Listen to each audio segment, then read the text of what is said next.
And when we wake from our real side experiences and return to the physical, such past life glimpses tend to stick in the memory longer than real side experiences that are created by the guides, or those they place you in for your process of awareness.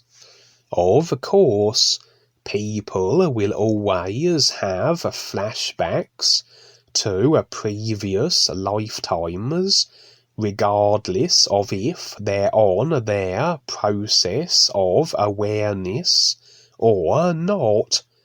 But the difference is, when we're working with the guides, when they're assisting us on our journey to is recognition, every experience and past life flashback we have on the real side serves a purpose in keeping with this real intent. And so pretty much a familiar experience that suggests a past lifetime being revealed on the real side during our process of becoming more aware will generally be an agreement releasing situation with the corresponding scenes and flashback imagery. Facing the subconscious created consciousness of the personal self can be a daunting prospect, for naturally you are confronted with all manner of experiences where these tapline agreements were decided upon. For we have all been victims of every conceivable thing imaginable, and likewise we have been the perpetrators. As we explore the full magnitude and scope of experience available in all its various expressions, through all the roles we decide on, the so-called good people and the bad villains, for nothing can feature in our experience unless we agree to it. We agree to the experiences and positions as tyrants and murderers, as much as we agree to the positions of victims and experiences of that nature.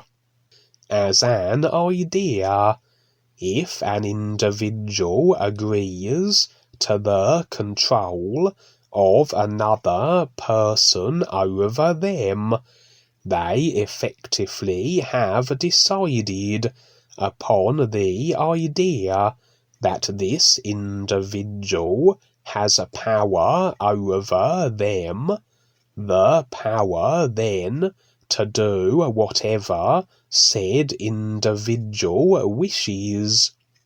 This is then an open window opportunity potentiality for the individual who has gleaned the agreement from the other of his power over them, to exact this power in any way he chooses.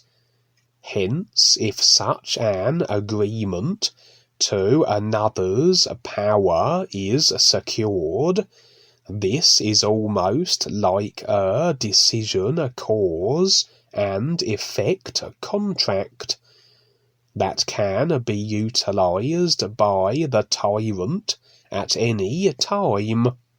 And so an individual can very much find themselves in a victim position as a consequence.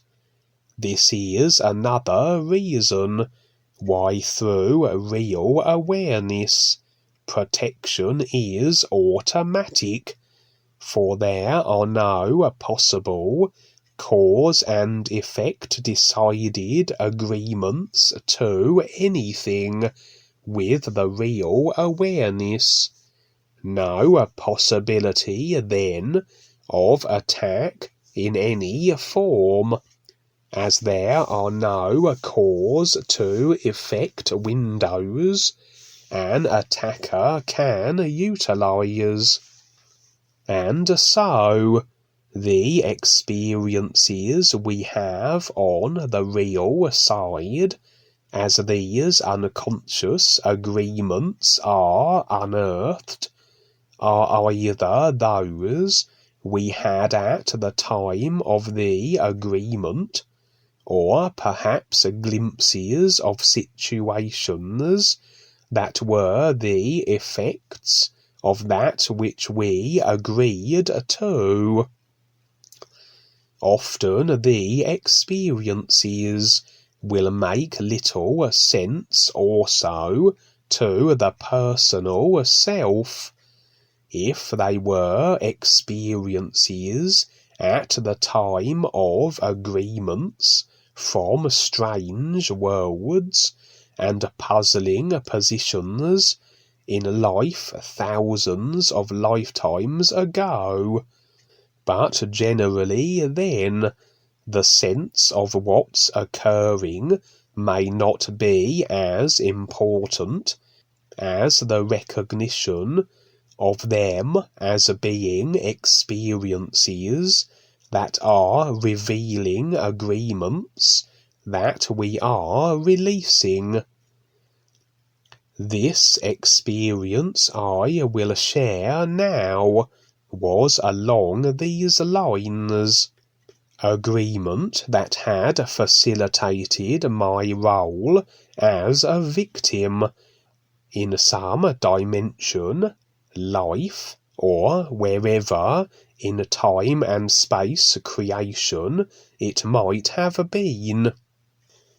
Agreement that we would be wise to release when given the opportunity, for if such agreement remains in the subconscious, we have the potentiality of the same occurring again, or something similar, if circumstances and the presence of the key individuals involved come into alignment in our current lifetimes or future ones. For yes, we can have emotional attachment to the villains as much as we can to those we like. An emotion of perpetual hatred for someone is as much an emotional attachment to somebody as one of love. It's all simulated, personal, self-created emotion that serves to anchor us through taplines to the individuals we lock into with, and can ensure that the tyrant that victimizes us has been brought into our experience through these very emotional attachments, allowing them to feature in our lives. Anyway, in this experience, I was a young child, and in the company of others of a similar age, approximately in the 5 to 10 years range, I would guess. It seems we were the victims of some kind of ongoing ritualistic abuse, as the reptilian controllers do have a propensity for such, as is their thrill and sensation. As I was having the experience, I was viewing from the perspective of the child that I was, but simultaneously my view was objective and overwatching the scene, that I could effectively view it from multiple angles, like utilizing a multitude of cameras on a movie set. Naturally, all the children and I were terrified, though the fear was only with the personal self of the individual that I was here, so I had no necessity to step into the fear.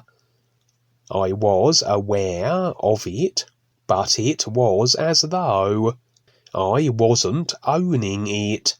I wasn't sitting in it. It was almost like a sensation I couldn't quite embody. One advantage of connecting and being objective with the real awareness is that you may experience fear with the personal self, but it doesn't seem so overwhelming and all-consuming as you switch more so to the real awareness. The setting was dark, as though underground. It looked very much like a temple made of stone. There were various torches lit that were attached to the walls.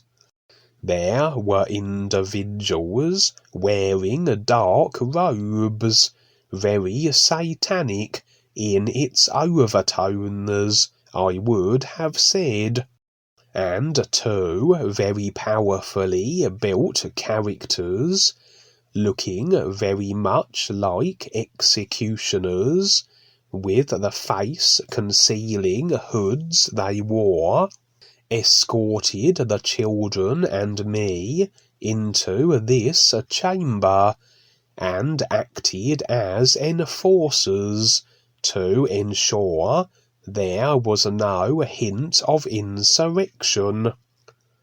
There were two individuals who sat on throne-like seats nearby, observing what was transpiring. Evidently they were in charge. I and the other children were ushered into a kind of shallow pit in the centre of this stone temple, and we all knew what was to take place, as we had been subjected to this endless times before. For these executioner-like characters would dump barrels full of snakes into the pit with us. Some of them were harmless, others were venomous. As one of these children, I knew to keep very still during this ordeal, for of course, were you to panic or move too suddenly, you would very likely excite a snake to strike. Some of the children always were inclined to panic naturally, and were bitten consequently.